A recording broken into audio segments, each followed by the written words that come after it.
ably supported here at our Public Library of Cincinnati. And we're going to interview Mr. Walter Oka of Cincinnati here today. It's a great honor, and Dennis Daly is our videographer, and Dennis is one of the key people in our great history department here at our public library.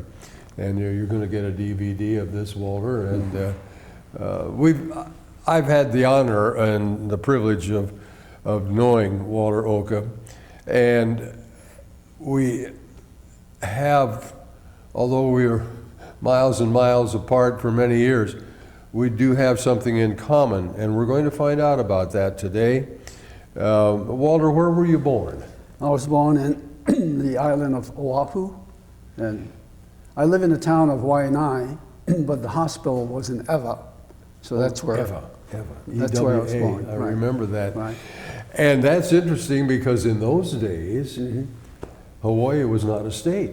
Right, it was a territory. Right, territory of Hawaii. And the last time I saw Hawaii, it was still a territory. Right. 1946. Right. How long had were your parents born in Japan? Yes, they were. And how long had they lived in the States? My dad came to Hawaii someplace around 1903. Oh, really? He was about 18 years old, and he thought he could make a fortune and get back to Japan in a short period of time. Right. So after being in Hawaii for about 11 years, he had his family in Japan, I guess, nominate, or what do you want to call them, a picture bride. And my mother happened to be in the same neighborhood. Is that so? And she is 11 years younger. So she came to Hawaii to join him. And then from there, they were hoping that they could make enough money to go back to Japan and live a nice life. Right. But during that ensuing years, many things happened. Many things happened, and there were 13 children. And 13 children? And I was the youngest of the 13. And you were the youngest? Right. For heaven's sake. There were, what an exciting... there were 9 boys. One of my brother died when he was 2 years old. So there were only 12 of us left that survived throughout the years. How many of you are left now? Right now, there's just 5 of us. Just 5 of us. Right. Walter, so there you were in near the hospital at Ewa, right in the Pearl Harbor area there. How close was your house to the... Well, my parents moved from Waianae when they cut off the river to produce the dam in Waihawa, where Schofield Barracks is. Oh, I see. So that he was a truck farmer, and when they cut off the water supply, he had to move. Right. So he found a job in a plantation in Aiea. And Aiea is on the shores of Pearl. Right. So that's where I grew up. I see. I think I was 3 years old when they moved to Aiea. Okay. And so then, this is on the island of Oahu. Then what happened is that because of the large family and 5 of our kids were working for the plantation, when the hospital moved to a new location, they granted us the nurses' quarters of the hospital, which was situated on a hill overlooking Pearl Harbor. Oh, the wards were used to house the single Filipino workers, and the nurses' quarters was given to us. So that's where I grew up. What did your father do? He was just another field worker. Field worker, what, pineapple or? No, sugarcane. Sugarcane, right. I see. And then my brother was a tractor operator. The other one worked in the mill and refining the sugar. And the other worked as an electrician.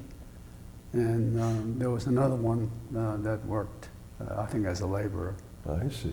And but all hard-working people and determined to better their lives and everything else. I know that. It's a great story. So in answer to your question, we're situated about, say about 100, 150 feet on that hill overlooking Pearl. So we had from our porch, we had a very good view of Pearl. My goodness sakes, I should say. So, where did you go to elementary school? There was a little school, public school known as IAL school, so I went there from 1 to 9. Okay. And then after 9th grade, we went to a town called Waipahu, which is about 5 miles west of IAL. And that's where we finished our 3 years of high school. High school. I see. Mm-hmm. I see.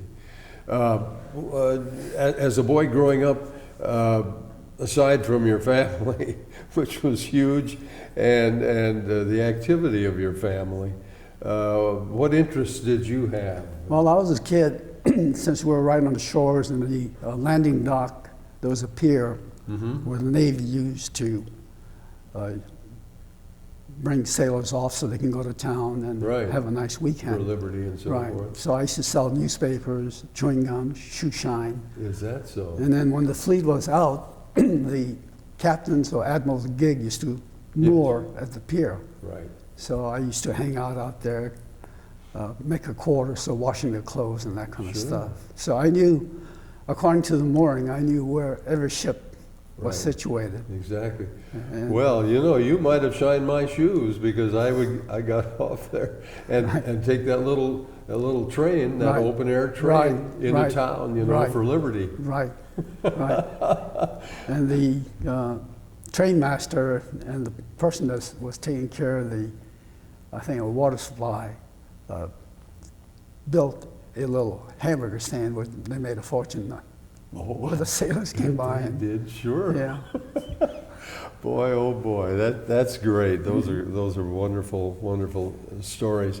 So after high school, what happened to you?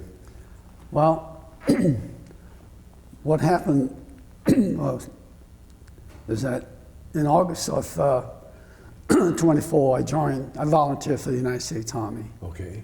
And the reason for that is the GI Bill was about to expire on October 15th of 46. Yes.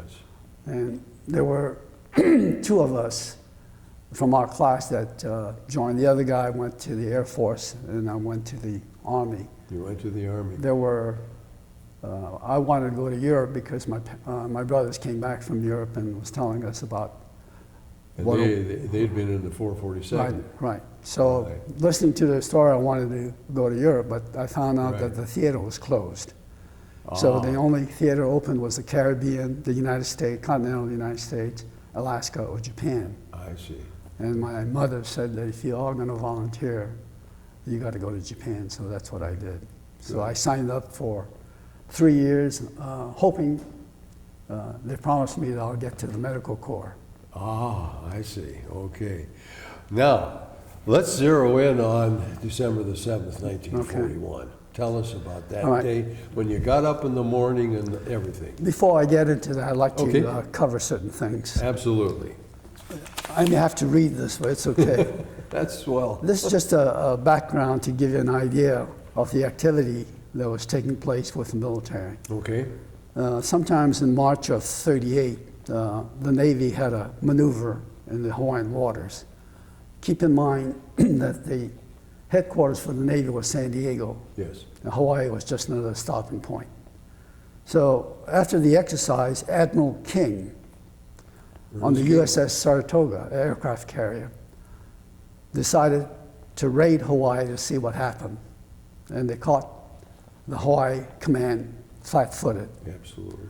At that time, the Hawaiian Air Force was commanded by General Frederick Martin. And the Navy, Rear Admiral Patrick Bellinger was a naval, taking care of the Naval Air Force there. So in April of 38, the whole San Diego fleet came to Hawaii by surprise and captured the island. So as a result of those activities, the Martin, General Martin and Admiral Bellinger wrote a report. And in March of 1941, they submitted that to the Pentagon. And the whole concept behind that was it postulated that Japan might attack Oahu including ships and installation prior to any declaration of war. And that was the premise of that report. Is that so? March of 41. 41, and was sent to the War Department and was ignored. And the reason why it was ignored is that the commanding group decided that there's no way the Japanese could do that without being detected. Right. So that was the background behind. The other thing, too, is that when the British sunk the Italian Navy by air, the Japanese took that report very, they studied the report because it happened to be in the harbor of Toronto, I think. Toronto, Italy. Right. Then in 1940, Admiral Richardson was in charge of the Pacific Fleet and was stationed in San Diego. And he was ordered to move the fleet to Pearl Harbor. Okay, Roosevelt wanted, because of the political climate and the war in Asia, Roosevelt decided that he's going to move the fleet from San Diego to Pearl. And Richardson twice went to Washington to say that this is not a good idea. Is that so? Right. So in January of 41, he was surprised that he was replaced by Kimball. And prior to that, most of the fleet, half of the fleet used to anchor outside of Maui, Lahaina, in deep waters, and then the other one into Pearl.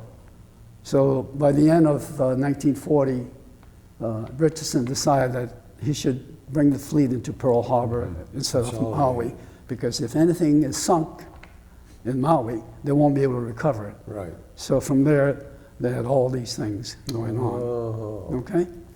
So with that background, I used to watch the fleet every Friday evening, like a little parade. The destroyers came in, the cruisers came in, the battleships came in, the aircraft carrier came in and moored for the weekend. Then Monday, they went out. So this used to be a routine procedure that we used to watch from the porch.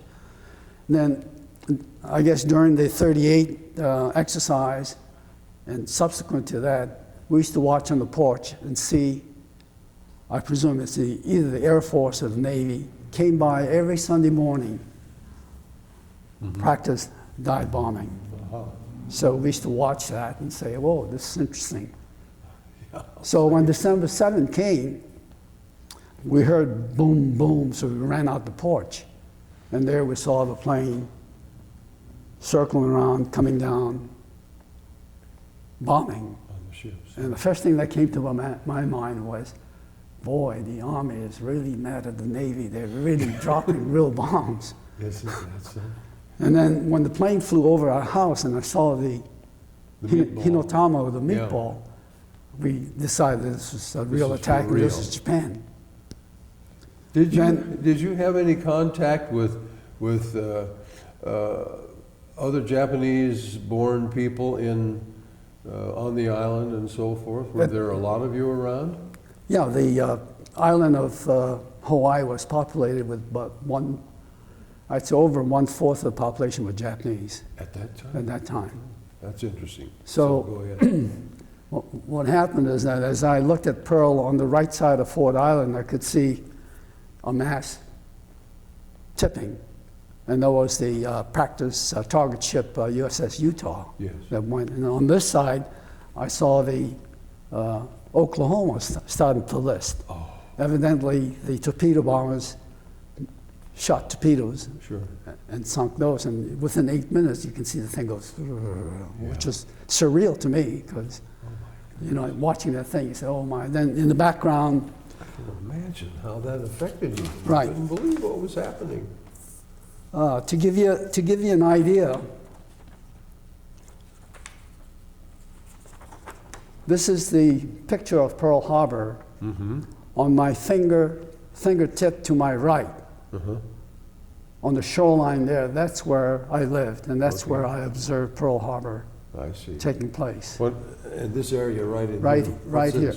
That's Yeah. Fort Island. That's Fort Island, okay. That's where the Battleship Row was. That was Battleship Right. Row. So I don't have a picture of the, here's another view of Battleship Row Oh, yes. where you can see all the battleship lined up. Goodness sakes. Yes. We made ourselves a big target, didn't we? Right. Then when the,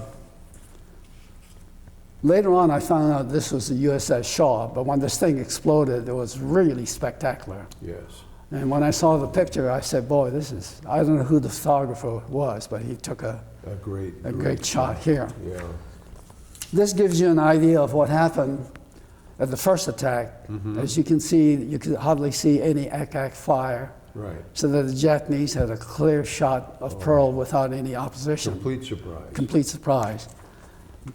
But an hour later, when the second wave came by, they were met with great firepower, Yes, where yes. they lost about 26 planes. Yeah. And the air is just full of flak. Right, and smoke. So the smoke hindered the second attack. Yeah. For people who don't know, flak is the explosion in the air of munition that's fired in time to explode in the air. Right. The top picture is the Arizona before it exploded. Oh. And the bottom is when the Japanese bomb hit the magazine Yes. and it exploded. Yeah.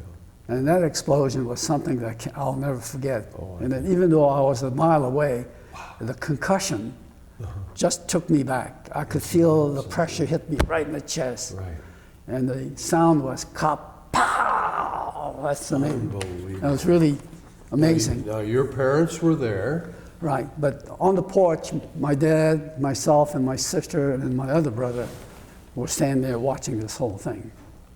And then when the Japanese plane flew over, my father, being born and raised in Japan, threw his arm out and said, "Banzai." Oh, my gosh. But I can forgive him because he, Well, of course. Right. I mean, that was his native land. Right. Of course. That's understandable. Oh. Then the second attack, you could see the plane being shot down in front of your eyes. Right. And there's a plane that crashed up on the hill in Air where I live, where the military went over to recover the craft Right. there. Now, had your parents become naturalized by that time? By the law of 1876, no Orientals could ever become a citizen. Oh, They were always a guest. I forgot about that. Yeah. That's the reason why, even though we wanted to become citizens, Yes. we were prevented to do this. So during the war, there were these comments saying the Japanese are unable to assimilate. Mm-hmm. Why can't they assimilate? They were prevented to They become were citizens. prevented by law. They were prevented to live in a certain section. They had to live in a given area. So That's important for people to know and understand. Oh, those because that- it isn't broadly those that known. didn't study history, Yes. like Michel Melican, who wrote The Justification of the Internment of the Japanese American, were far off base Right. because the historical fact points and the attitude of the Roosevelt administration was such that it was anti-Oriental. Isn't that Yeah. something? Isn't that something? Now, you allude to the fact that that there were sort of a sub rosa stratum of Japanese people who were spying and so forth. Among the general population, the only spies were the naval officers that were sent to the consulate. I see. Oh, I see. Okay, there was a famous, I forgot his name, but he was very active Really? in taking airplane tours and what have you. So the studying. consulate, Japan had a consulate in Right. Honolulu. Right, and I there was a naval officer that Right. his job was to reconnoiter he was an the aide. Pearl. He did use Japanese American because they were employed there. Right. And I'm pretty sure that they weren't aware of the complicity. Right. because they were just working there, and what have you. Well, go on and tell us more about your story. So the first attack was, as a kid's mind who's never seen any activity such as that would say it was really spectacular. Yes. And that you could see planes, dropping bombs, Exciting. explosion. Sure. And even about halfway through the attack, then some of the machine guns, et cetera, started to work. So they were shooting at the planes and what have you. But it wasn't like in the second attack where guns were blazing when the second wave came by. Yes. And as the casualties were being recovered, there's a highway that passes our home, so we could see trucks of wooden coffin with blood splatter over it, taking them to a temporary grave in Red Hill, which is a side of Hialeah where I live. And we could see all that. So that evening, a survivor of the Arizona, and the Arizona survivor was a Marine, and the survivor of the Oklahoma was a Navy man, came to our house. And the reason for coming to our house is that my second oldest brother was a ham operator. Oh. Okay? Amateur radio. Right. At that time, he spent $1,000 in 1940, which is a lot of bread. I should say. So I used to listen to him 2, 3 o'clock, 4 o'clock in the morning. All around the world. You know, CQ, WXYZ, what have you. And then, Really? so he used to receive a lot of postcards from all over the world. Mm-hmm. I've been putting down a date when they can communicate to each other. So Fascinating. they came over to our house, stand guard until a Marine officer came by to confiscate the radio. Oh, So they were with us for about 3 or 4 nights. really? Yeah. The lucky thing is that my brother was staying at his wife's house on Waianae, which is clear across the other part of the island. So they couldn't pick him up? Not only that, but they knew that he wasn't involved. Oh, I see. So they interrogated him and what have you, and found that the last time he communicated with somebody in Japan was in 1938. Oh. And then finally, after several years, he was compensated $500 for his radio. Well, isn't that something? Right. So the very night of the attack, blackout was ordered, so it was under martial law. Right. So until we developed a system to cover our windows, we couldn't turn any lights on after dark. Blackout. But once we had the installed, then we could turn our lights on. Yep. And what have you. And ration came into play. Right. And one of the FBI agent happened to come to our house again, looking for Walter Oka because he knew too much about the ships that were moored at Pearl Harbor. And there was a recent family picture on the wall. And they asked my brother, said, "Who's this Walter Oka?" And when they pointed to that little boy there, they said, "Forget it." Now, let's see, at that time you were what, 13? 13. You were 13. Right. Okay. Because of my association on the pier, I used to collect a lot of match covers that the ship had. So I knew the silhouette and I knew where each one moored and what have you. So. And you were a growing smart boy and curious and interested in everything. Right. It's a natural, yeah, of course. I was making 5 cents, 10 cents, 25 cents, you know. Sure. And that was big bucks then. Absolutely. It all added up, didn't it? Right. Oh, golly. Well, you told earlier about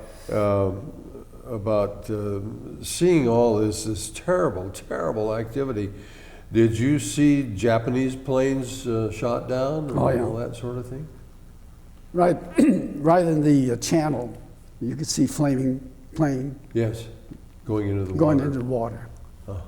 And then, you know, some of them would explode, boom. Yes, but of course. Those, pieces flying in the air right. and everything. So go ahead with your story. So after the attack, you can see little, I got the bosun, little boats that were Yeah. around picking people Sure. up and what have you. So that when you look at that, you say, boy, it's a big mess. Yes. And we've seen the pictures of the small boats in the water with the background of the Right. smoke and the ships Right, and the sinking. burning oil in the water. Oil on the water. Right, and burning and what have you. Like the sailor in the Marine, the Marine got blown off the ship on Arizona. Is that so? That's why he survived, unscathed. Then Amazing. the other one, as it was capsizing, he just jumped off. Yes. And then they were in oily water, Oily water. so they terrible. were covered. Yeah. So they came to you like this? No, they No, were, that was yeah, a little. yeah, they were couple about days 3-4 later. days later they Yeah, came by. I understand. Okay. Okay, so then you, of course, you saw the terrible damage of the West Virginia, the battleship West Virginia, and Right. Oklahoma. Right. What about, tell us about what you saw and thought about the Arizona. Well, the Arizona was, like I said earlier, where as you're watching the attack and all of a sudden you see this horrendous explosion, which I just showed you in the picture. Yes. But the concussion is something that I remember where it just slammed you right by. My goodness sakes. And the sound of the so-called kapow is really, Yes, yes. Having that sort of a view, I mean, that it's almost unimaginable because none of us on the mainland, of course, had anything like that. right. you know. My sister happened to be a student nurse, so she had to report to the hospital in downtown Honolulu. Oh, My brother was an electrician, so he had to report to the plantation, make sure the electric. sure. And then my other brother was a freshman at the University of Hawaii. Oh, And University of Hawaii was a land-grant college, so everybody had to take ROTC. yes. He was a freshman, so he, through the radio, said First 2 years. all the ROTC men must report to University of Hawaii, so he went there. Oh, my goodness. And I never got to see him until about six weeks afterwards, and he was really mad because he said, here I was guarding installation that was vital, and not because I'm a Japanese. I was relieved of my duty. Oh, my goodness. See, if I was, Yeah. Here he was, a loyal American. right. Yeah. So the whole unit of Japanese Americans were released. That's when they put the classification from 1A to 4C. 4C being 4C. enemy alien. Yeah. Oh, my gosh. Isn't that something? So during the war, when we worked in the military area, we had a picture badge that's covered with black, indicating that you're an enemy alien. Otherwise, you would have a white rim. And here you were, American born, you were a citizen. That's the hysteria of war. Oh, yes. Yeah. Yeah, yeah. So to say, there was an incident on the island of Niihau, which is owned by Robinson. It's a private island, and that's the only private island in Hawaii, where a Japanese plane crash landed there, and then 2 of the Japanese Americans living on that island consorted and helped the Help the Japanese. pilot.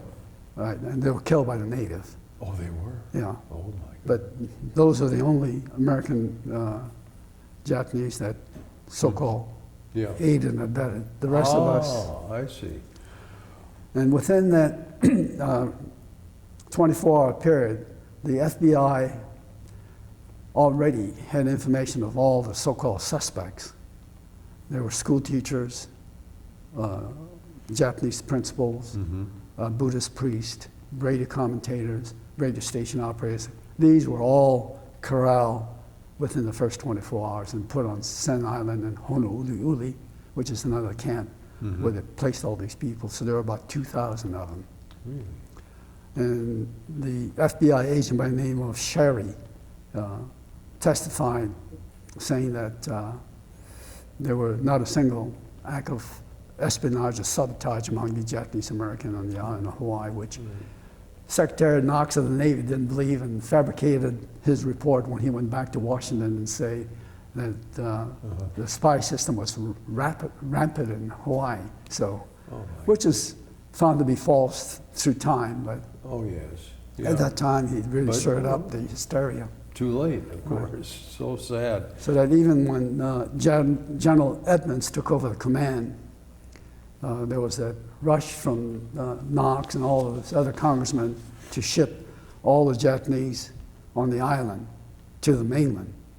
And through the consultation with the Big Five, which are the business group that controlled the economy of the island, Right. convinced General Edmonds that there's no way you can ship these people out. Of course. First, they were trying to put them on Molokai, and there's no way The they lumber can. colony. Right. Good To, heavens. to put 140,000 people there. And they didn't have the ships to do that. No. And then if they did that, the economy of the island would collapse, and they have to import workers from the state, but they didn't have the ships and the means of doing it. So finally, they left us alone, whereas they were able to do that on the West Coast. When did you sort of pick up the pieces of your life and continue? Or was there wasn't any really break in your life? No, soon after we just followed the edict of the Army. Sure. You can do this, you can't do that. You have rationing. Sure. And so we lived a normal, quote, unquote, normal life. Did you, Went to school like Yeah, nothing right. happened. how about the newspaper? How about the advertiser over there? Was it giving you good information? And Yeah, I thought they were, especially in 1943, because of the 100 Battalion in Italy, Yeah. and also the interpreter group in the Pacific. When they found out that they were doing a good job, they decided that they want to reclassify. Take At that away time they didn't reclassify, they just asked for volunteers. Okay. So they were hoping to develop this full 42nd Regimental Combat Team. They needed about 3,500 men. So they thought they could get most of them from the concentration camps. There were 10 concentration camps in the States. Yes. Right. And the reason why I use the word concentration camp, and the politically correct people like to use the word relocation center. To me, a concentration camp is covered with barbed wire, with watchtower machine guns, and sentry walking around your perimeter. That's a concentration camp. Now, if you call that a relocation center, No way. Now, were the camps that were inland, for example, Idaho, Nevada, places like that, were they still the same way? Did they have the all barbed 10, wire and yeah, everything? all 10 did. Is that right? Right. I didn't realize Yeah. that. There are a lot of books written about it now. Yes. I But know. So much written. You can't. The interesting thing also that you mentioned earlier was the fact that the spirit of the people of the island, right, the coming together. yeah, we'll show them. Right. Yeah. Absolutely. In Japanese terminology is gambatte, Gumbate. persevere. Okay. Whatever Whatever. negative happened to you, make the most of You it. adjust. Don't complain. Right. Just do it. See, that's a great attitude. Yeah. Yeah. That's the It's reason. not submission, is it? Right. This is the reason why the full 42nd was very successful. Let's get to that. Okay. That has always fascinated me, and there have been lots of things written about it and about the philosophy of the time. Why was the 442nd sent to Europe instead of kept in the Pacific? Well, the common opinion was that you couldn't tell the difference between a friendly Jap and a bad Jap. Oh, I see. Okay. Even though in Europe you have a good German and a bad German, Sure. you couldn't tell the difference. Yeah, right. And there was one point at that time, during the time of the bulge, Yes. Germans used American uniforms, spoke perfect Terrible. English. The used a massacre G. of Malmedy. Right. So, But anyway, coming back to the Japanese Americans' plight, in 1941, when the draft occurred, there were over 3,000 Japanese Americans that were drafted. Right. And in Hawaii, they formed the National Guard. There were 2 units, which in 42, late 42, they shipped to Camp McCoy, designated as 100 battalion separate. Okay. And it was a reason why I call 100 separate, because normal battalion is about 900 men, and they had 1,300 men. So they were sent up to Camp McCoy to train, and then would end up in Shelby, and then finally sent overseas to Africa, Yes. where they were thinking of using them as a supply hand and what have you. But Colonel Turner convinced the generals that they're good fighting men. So finally, the 3rd, 4th Division said, okay, if you want to fight, come join us. Right. And after the first assignment that they had, they were so ferocious Yes. that they said, if you got any more of these, Now, bring them over. were they immediately under Mark Clark, I think General so. Clark? I think so. Anzio, Salerno, Right, right. all that area? Yeah, they were called the Purple Heart Battalion because there were over 800 casualties. Just imagine. And How many were in the whole group? Well, there was 1,300 with the battalion. Okay. But in all of the 8 assignments that they had, they succeeded in all 8 of them. That's why they got 8 presidential unit citation. Right. Because at all odds, etc., when they're told to take something, they took it. Absolutely. Even though in casino they had to retreat. Yes. But the initial assignment, they went ahead and took it. Well, of course, and the terrible mistakes that our command made, Right.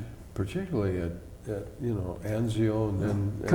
Coming back to the formation, or before the formation of the 442nd, in November of 41, there was the general officer formed a interpreter group, and they scoured the draftees, and they could find only 60 out of the 3,000 Japanese American, and they were very frustrated because they said they've been Americanized. Is that bad? Well, they couldn't get the kind of interpreters that they needed. Yeah, Okay. I understand. So they were assigned to an abandoned airfield in Presidio of California called Christie Fields. And there they started a school of 60 students there. Right. And there was a private that they found that was very fluent in language, both written and oral. And he happened to be a graduate of Brown College, Harvard Law School. Couldn't find any law jobs in the United States, so he went to Japan and studied law there and worked in Manchuria for a while and then came home. Oh. And he got drafted. He was 30-something, Yeah. and he was working in a motor pool. And the sergeant complained. He said, all we need is another lawyer in the motor pool. Yeah. So as they were scouring for interpreters, they found this guy. Oh, my goodness. And then they made him the head of the language school. And then later, when the general came by and saw, I said, how can a private tell the Caucasian officers that are in the school what to do? They made him a civilian. Then later on, when the intelligence general from Washington came down to inspect the school, he was shocked because here's a civilian telling officers what to do. Right. So finally, he was promoted to a major. Quickly. Quickly. That's an interesting story. And then I he should say.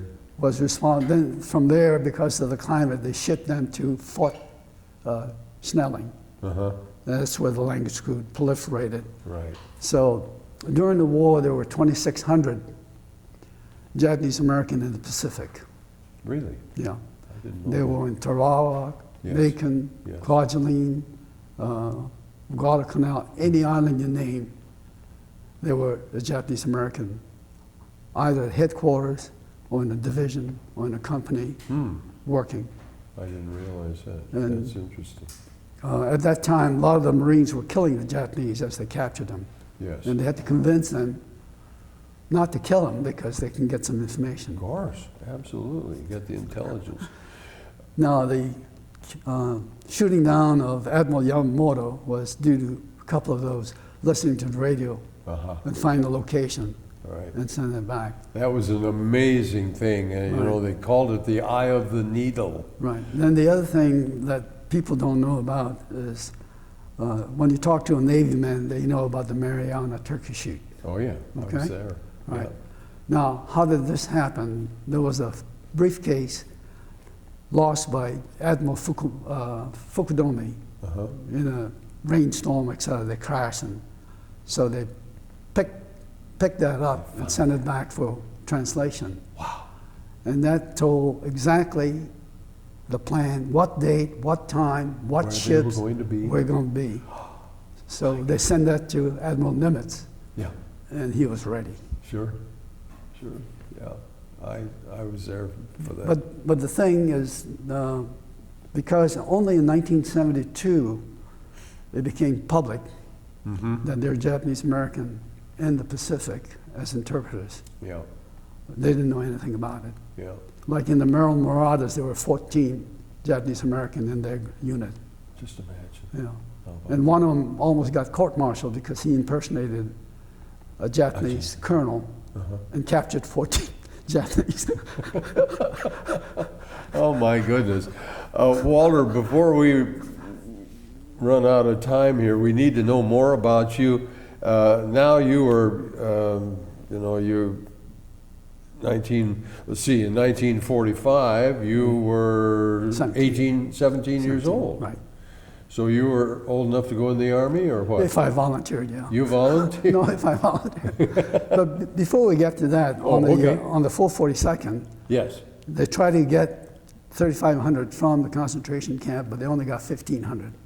Really? Yeah. So they went to Hawaii, Yeah. and when the call came out, there were 10,000 that signed up.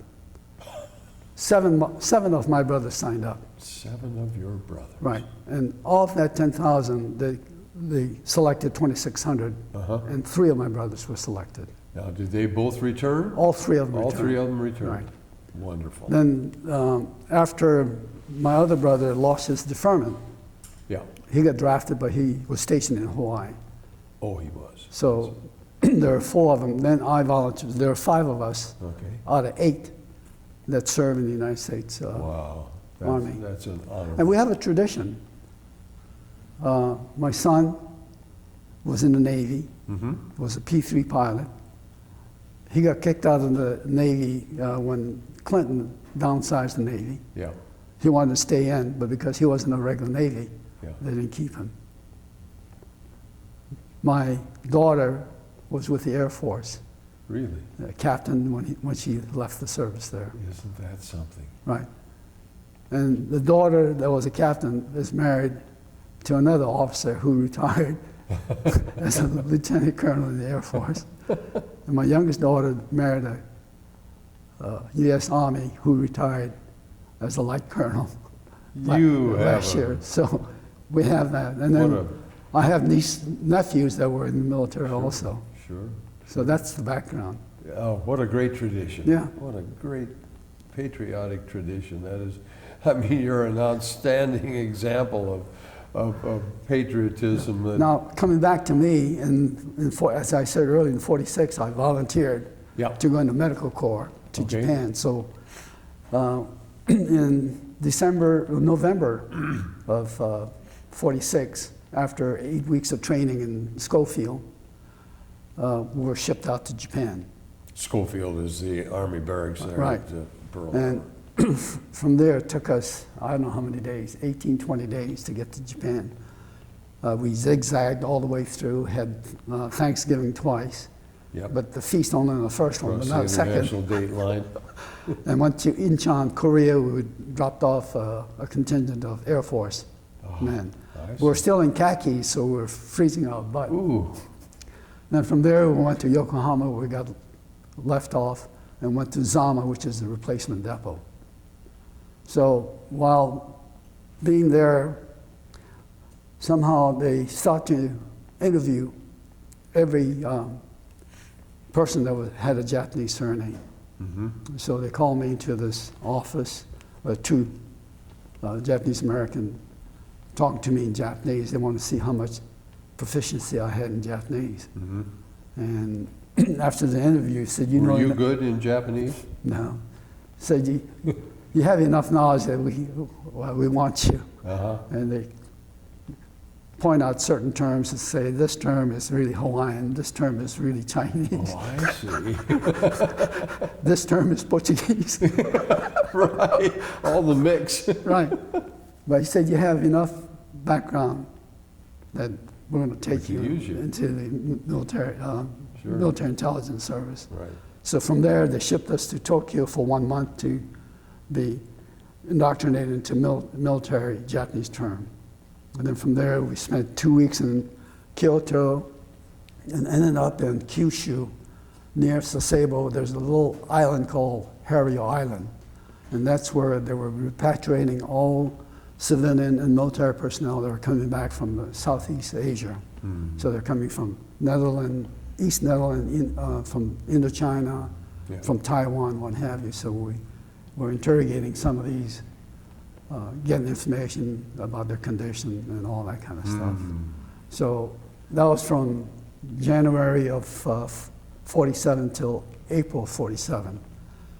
So early April, we had a meeting where the briefing officer was telling us that probably in the spring of 47, there's going to be a big push of North Korea into South Korea. Because they had incidents where they stole a lot of ammunition from the military bases. Building up their supplies. Rifles and ammunition and all that kind of stuff. So we were told that possibly we may have a conflict in May of 47. And then nothing happened, so we were happy about it. 3 years ahead before it happened. Right. So in April of 47, the group of interpreters that were there were all in what they call a three-man team. But it was an officer and 2 enlisted men with 1 jeep. But when we shipped out in April of 47 to go to the town of Maizuru, which is a seaport on the Japanese Sea,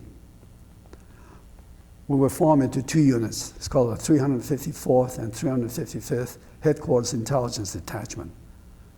And there were maybe about 30 officers and 120 enlisted men in that 2 unit. So we went there because the Russians finally decided they were going to release the Japanese prisoners that they captured in Manchuria and in Korea. And they were coming back. The first group that came back were sick, pretty much. I'm sure. Right? And that's where I was surprised, where I met 6 foot and above Japanese. They were from the Kwantung Manchurian Army. Oh my goodness. Okay, and these were guys that were raised in Hokkaido, where the dairy farms were. Right, big fellas. Big fellas. And I had to look up to them. How about that? Isn't that something? Yeah, but subsequent repatriates were healthier and what have you, but Yes. all of them were indoctrinated with the communist ideals. My goodness. So from April of 47 till January of 49, we interrogated prisoners. And when there was a lull, we were assigned to military governments for that period of time to help. And you were based in Kyushu then? Yeah, then I went down to Kumamoto I see. and helped with the military. Yeah. So even the emperor of Japan acknowledged that because of the Japanese Americans throughout the military, the government helped stabilize they became. So even General MacArthur and General Willoughby, who was the G2 officer, acknowledged that the Japanese American played a major role. Did you have any contact with MacArthur? No, just in the distance. Over there. At a distance. But Willoughby, of course, was MacArthur's Right, but we never got to meet him either. Yeah, right, We were right. so isolated. Mm-hmm. So even in the interrogation, we really didn't have a whole overview picture of what we were doing. But in essence, what we're doing is seeing whatever unit there were in the Japanese army, where they were captured by what Russian army, Yeah. what kind of things. They confiscated all of the manufacturing equipment in Manchuria and took it into China, lock, stock, and barrel. Mukden, Right, Mukden. So they had Arbin. all the workers, even though they were civilian, they were shipped out so they can reassemble it and what have you. Sure.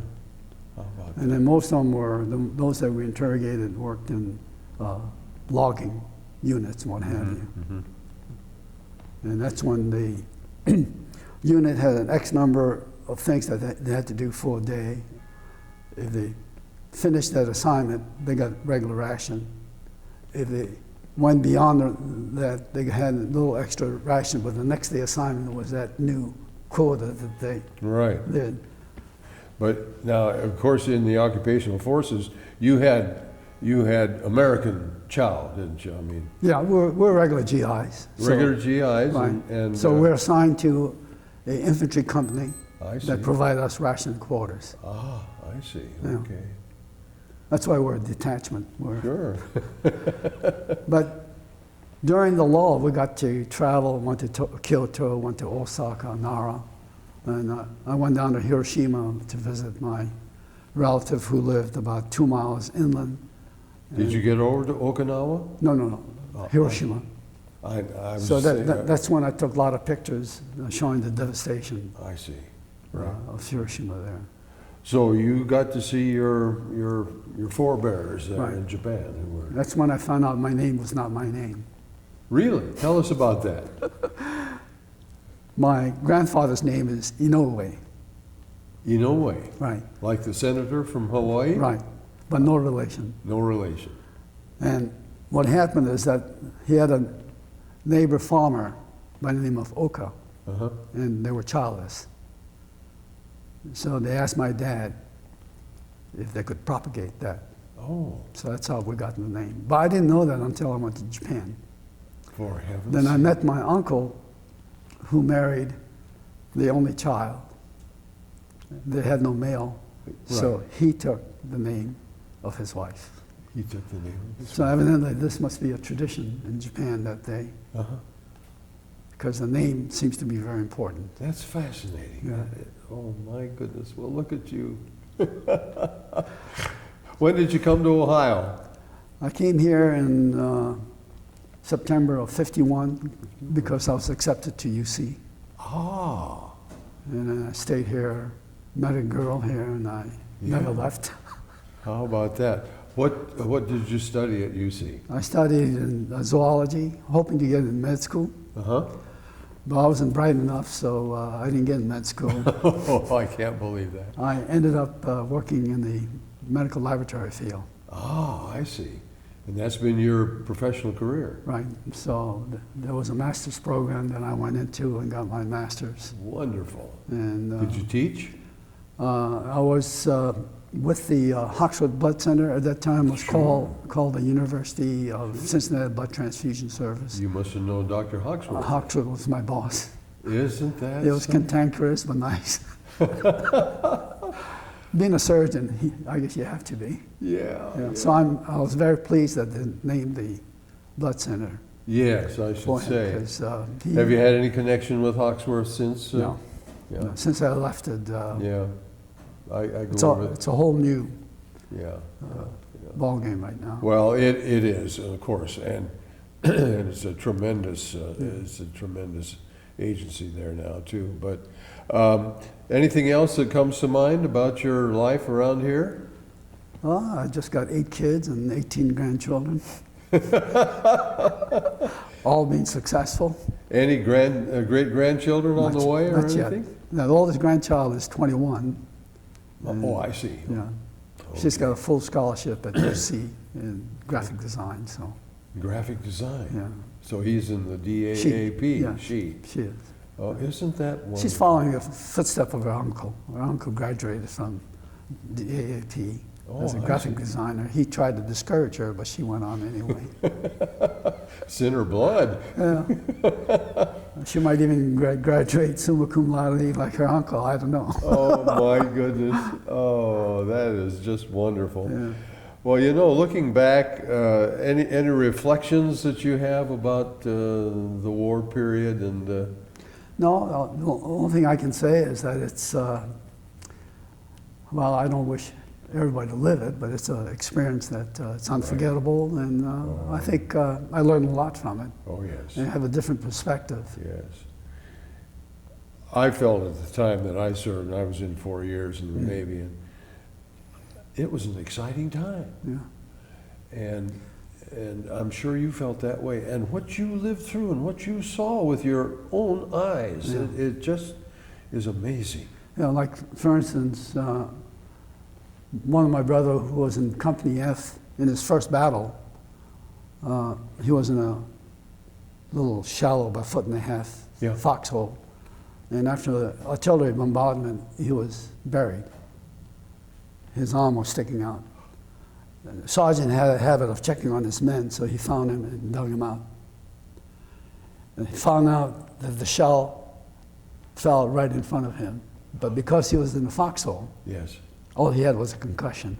Oh my! You know, bled to his nose and what have you. And here was his arm sticking out of the ground. Right. Good. If it wasn't for him, he'd probably be buried dead. Oh yes. And then from there, from the field hospital, he went to the regular hospital and the main hospital. He was bleeding through his nose, etc. And then when the war ended, he wanted to see if he can get a Purple Heart. Uh-huh. And they said, no, you didn't have a external injury. A battle. Oh my God. And the reason why he wanted it is because it was 5 points. Sure. So he had to serve 5 more months before he could come home. Oh goodness. He was pretty mad about that. My other brother was in the field artillery, so he didn't have any type of encounter in that nature. Uh-huh. And then after the battle in France of the Vosges Mountain, he was detached and went into Germany, where their unit ran into Dachau. Uh-huh. Oh, he saw Dachau. And he saw He didn't, but the other members of the unit did. But the unit did. Yeah. I understand. And the other one was in the Company H, which is a heavy armor unit, and that's where he saw the Vosges Mountain, where he escaped. Okay. Where his gas mask was torn off, and he had holes in his thing, but he never was touched, so he felt pretty fortunate. Very, very fortunate. Yes. That's when they were involved in the recovery of the Lost Battalion, the Alamo Regiment in Texas 36th Division. Right. So. My goodness. That's why he was kind of mad at me when I volunteered. He said, "You think war is fun?" You say, "It's hell." Right. He had a little different perspective of it, I should say. Well, Walter, this has just been a great honor to have the opportunity to get to know a magnificent American. That's you and your family, and to hear about your family and your offspring and your grandchildren and your education. And Cincinnati has been a pretty good place for you. Yep. It has for me too. Yeah. I've been here 52 years now. I mean, but it's been a tremendous experience for me, and I know that your family and your friends who will see this DVD will be very, very proud of you and be very happy to hear and see you, and maybe hear something that they hadn't heard before about Walter.